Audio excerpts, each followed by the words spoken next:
Makialam. Be blessed tuwing Huwebes. Ako po si Father Fiel Pareha. Tara po at magkapit pandasal na tayo.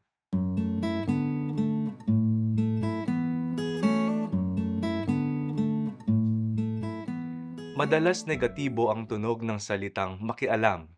Kapag sinasabing makialam ka, parang ibig sabihin ay pakialamero ka sa buhay ng iba.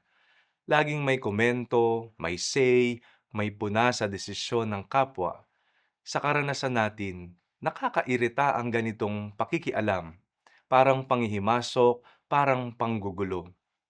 Pero kung pag-iisipan natin ng mas malalim, ang salitang makialam ay binubuo ng dalawang salita, paki at alam. Ang paki ay nagpapakita ng pakikiisa, pakikilahok, pakikiramay. Ang alam naman ay may kinalaman sa kamalayan at pag-unawa.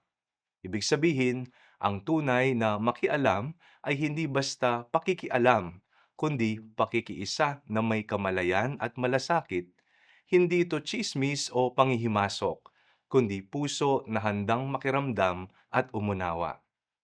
Kung babalikan natin ang kwento ng mayamang lalaki at ni Lazaro, makikita natin kung anong pakikialam ang nangyari.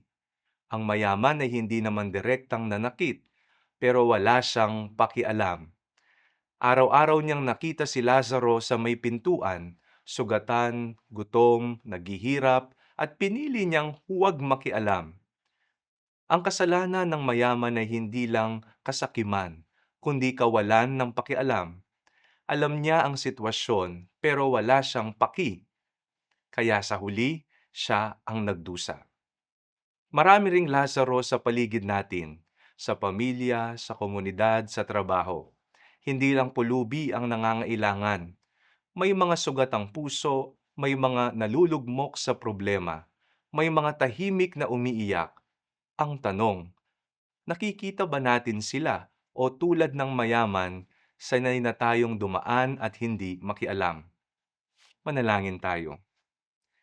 O Diyos, buksan mo ang aming puso at isipan para sa iba upang matulungan namin ang mga higit na nangangailangan sa aming piling. Amen.